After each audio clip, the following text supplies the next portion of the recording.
back. Smarty Pints. Smarty Pints, and we're coming at you with video number dos. Yep, number 2. When we last left you, we were about to pitch the yeast in both of these guys. So we're going to go through and show video number 2, which is just basically pitching the yeast and primary fermentation. Yeah, if you missed episode 1, we're going to put a link down here, or just go to our Facebook page. That's right. And yeah, enjoy. Woo!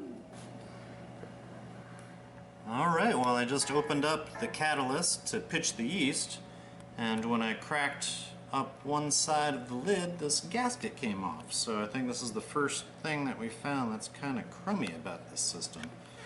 And then you see as I try to put it on, it just kind of keeps coming undone as you get around the corner. Yep, open up the lid and just pop right off. So maybe next time I'll use a funnel through the airlock hole to add the yeast, or just try and pour it really carefully, because this is a pain. I'm going to have to re-sanitize this and clean it and hope that there aren't any cross breezes and no bacteria flying to our nice fresh wort over there. No garbage cans nearby? Yeah, no garbage cans. So yeah, we just thought we'd show everybody this while we're doing it. So, unadulterated view. We go putting the thingies on the thingy. Putting the thingies on. I think that jar, the mason jar tightened a lot faster than that ball. It definitely did. You're just... I know, I'm just paranoid about it too. Alright, well there we go. Should we do the honors? Yeah. Let's show watch people how easy it is to open this. Blub, blub, blub. Blub, blub, blub, blub, blub. Holy moly! Oh, look at Look that at all thing. them hops. Holy hops. And I did see a bubble up through there, so we've got a good seal. Yeah. Alright, let's see what happens with the fast ferment. Does it go this way? There we go. And that did not bubble through the airlock, so we're getting something leaking through here. It's not tight enough. No.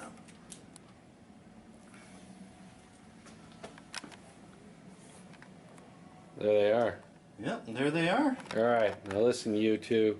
You better get along. Alright, we're back. Let's see how we're doing. It is 15 hours since we pitched our yeast. And you can see, like we'd expect from a healthy yeast and well aerated wort. Well, you can't see it on there, but we are bubbling away.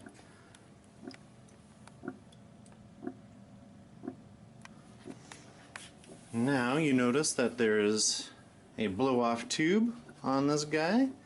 That's because look how close we are getting up to the top there. So just didn't want to have a huge mess. But yeah, look at that sucker. It's just whirling and whirling. And you can see we are full of hops and yeast and trub and all kinds of funky stuff going on down through here.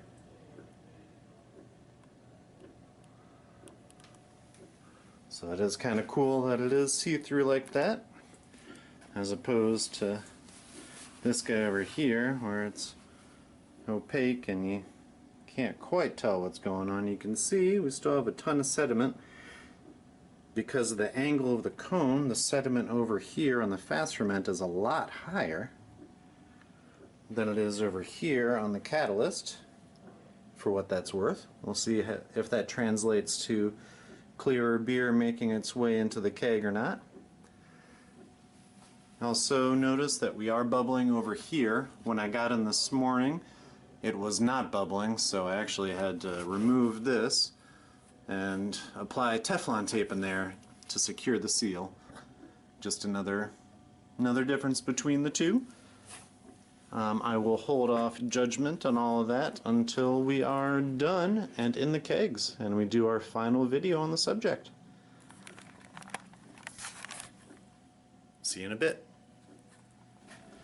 See, we still got a decent amount of activity, not quite as crazy as it was before. You also notice that the blow-off has been removed because we got pretty lucky. Let me get this cover off of here, give you guys a good view. The krausen has subsided. It never got up in there. It got close, but not all the way up. But, you know, better safe than sorry. And you see, we still have a lot of turbulent flow in there. The yeast are still doing their job. That's a good thing. And you'll see we've got a lot of sediment down here. You can see it started to compact, and it's collecting all down the bottom of this handy dandy ball jar. Still some sediment along the sides of the cone here. Curious to see how much of that will settle out after we drop all the trub in a few days.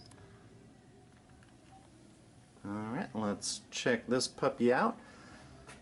You'll see there's no activity in the airlock.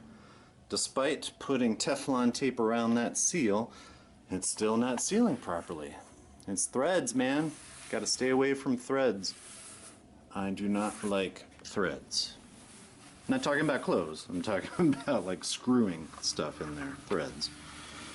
You can kind of tell the krausen has subsided.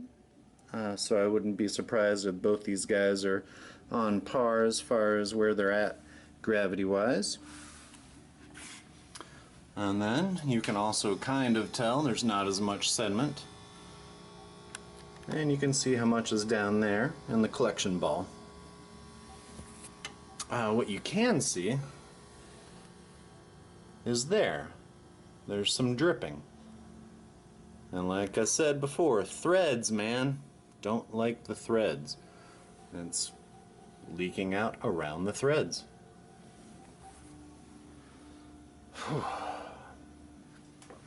That's probably one gripe I have about this guy too.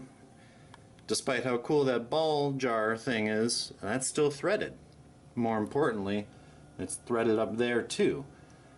I think it would have been nice to put like a plastic sanitary tri-clamp fitting or something on there. Tri-clamps are pretty much industry standard. You can probably manufacture a plastic one for pretty cheaply. I think that would be an improvement on the design. Just threads, man. Threads. Alright, we'll check back in again tomorrow and see how it's doing. We can see that the activity in this airlock on the catalyst has subsided quite a bit. But, you know, we'd expect that. Again, over here, nothing. I couldn't get that seal to seal, that thread to seal, for the life of me. Yeah, probably my biggest gripe about this whole system. The FastFerment, that is. Alright, let's lift up this t-shirt and see what we see. Alright. Don't see that big convection, that big whirling, that big swirling. There's still a little bit going on. You can see some stuff swimming around in there. Let's look down here in the ball jar. And yeah, that sediment is compacting quite a bit. You can see that there's kind of a separation along here. But we'll give it a little while longer to settle out further before we dump that. There's still a little bit of stuff hanging on the side, but that's alright. We'll see how that goes. Alright, let's take a peek over here at the FastFerment. Again, it is opaque, so still kind of tough to see. Down here in the collection ball, you can barely make out any kind of a sediment layer in there. Still have that little bit of dripping. You can see it drip down there a little bit too. Over here for the catalyst, even though it is threaded, it looks pretty good. Don't pay attention to that, that was already there. But yeah. I guess we'll check back in again tomorrow, and depending on how well that's all settled out, maybe we'll dump that collection ball and the ball jar, and then see how it settles out from there. Alright, catch you then. Welcome back, everybody. We are about 5 days in, so let's go see what's going on. As you can see, activity has subsided, and we have a bunch of sediment down here. It's nice and compacted. You can see how white and creamy that yeast is. Then we got some funkiness down here, some more of the trub and whatnot. So I think we are ready to drop that ball and go into quote-unquote secondary. Over here on the FastFerment, you can still see kind of through that opaque plastic what's going on. Remember how we had issues with this, with the seal not really being what it should be? So I put Teflon tape around these threads and tightened it down, and I got a seal. It was bubbling for a little bit and then it stopped, and no matter how hard I tightened that, I couldn't get that seal to be true. And then I noticed that is the gasket that should be up on top of there. It slipped out because I had to tighten it so hard to get a seal. So definitely a big minus in the comparison between the FastFerment and the Catalyst. But yeah, let's take those balls off of there and let's get going into secondary. I've got some Denali hops that I want to dry hop with. So what I'm going to do today, I'm going to pop those guys off, and then the replacement ones I'm going to purge with CO2 and plop the dry hops right in there, so they'll start at the bottom. Alright, let's check it out. Alright, let's see how this goes. First step is we're going to close the butterfly valve.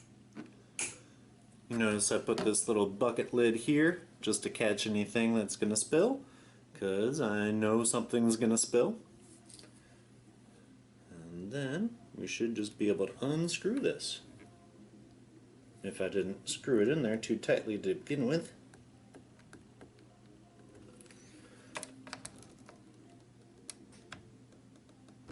There it goes. There it goes.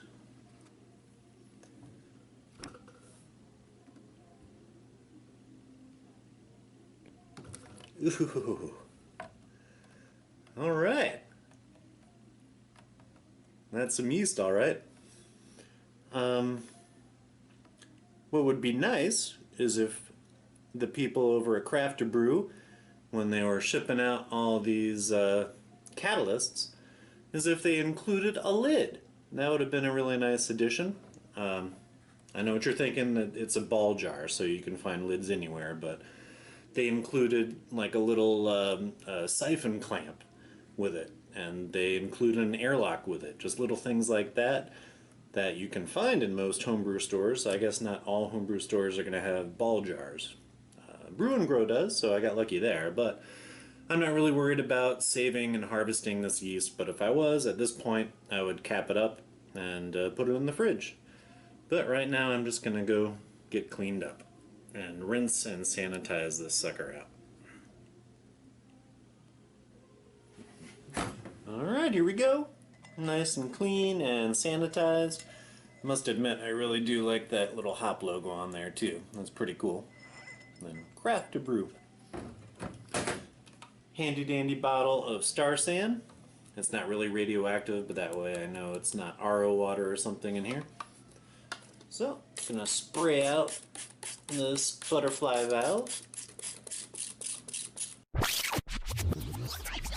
Never be too careful.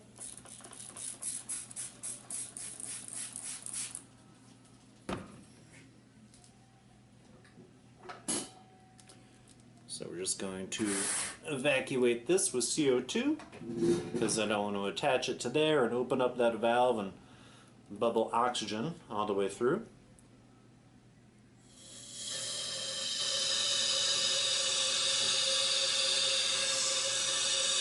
If you don't have a CO2 tank at home, you can still reattach an empty ball jar to the bottom and open it up by putting some distilled, deionized, reverse osmosis water, whatever, what have you, as long as you know that it's sanitary. So you could pre-boil some liquid, put it in here, wait for it to cool down, obviously, and then open the valve. Yes, you are going to be diluting the beer at that point, but I think, you know, how big is this? 12 ounces plus, a little over 12 ounces of water in your beer is probably better than 12 ounces of air in your beer.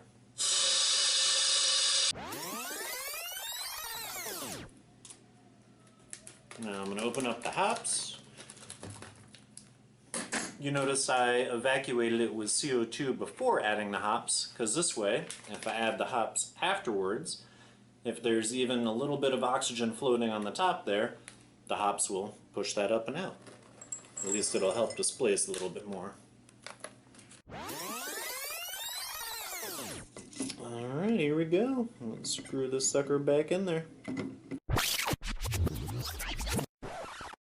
Can you guys see that alright? Alright, let's check this out. Or actually, you know what? I'm gonna take you guys. Alright, so...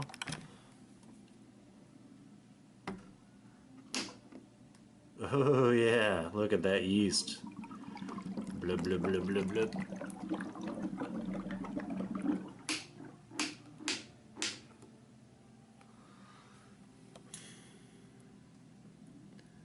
So I'm quickly realizing that that was probably not a good idea. Looks like we've got all of our hops just covered with that yeast cake. It's going to be weighing it down pretty good. I'm hoping that there's going to be, oh gosh, enough room for them to squeeze out of there, that it's not all hop or not all yeast down in there, that there is some beer too. Make it able to swim up. Oh yeah, there we go. So they made their way. They're going to be popping up and going through. I may not do that same thing over here, just for the simple reason is that is a tiny hole for all those hops to bubble up through.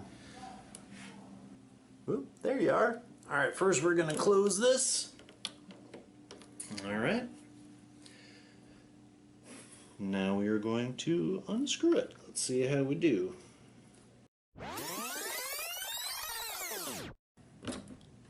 There we are. Well, it wasn't quite as messy as with the catalyst. Still got some spillage. Nothing to worry about. What's the old saying? Don't cry over spilt yeast? I'm pretty sure that's how it goes.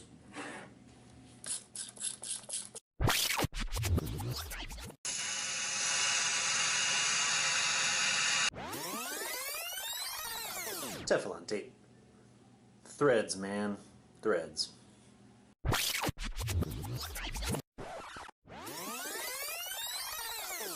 And here we go.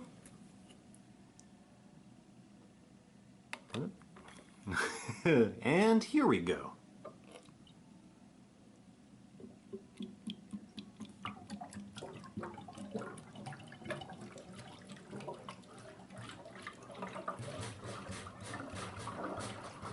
Nothing.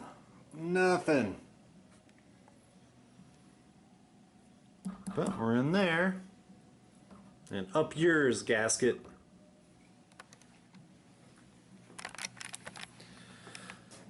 There you have it. We are now in secondary fermentation. I will check back with you guys tomorrow, and we're gonna give a look over here and see how we're doing. We're gonna see if all these hops down here are still there. Hopefully not.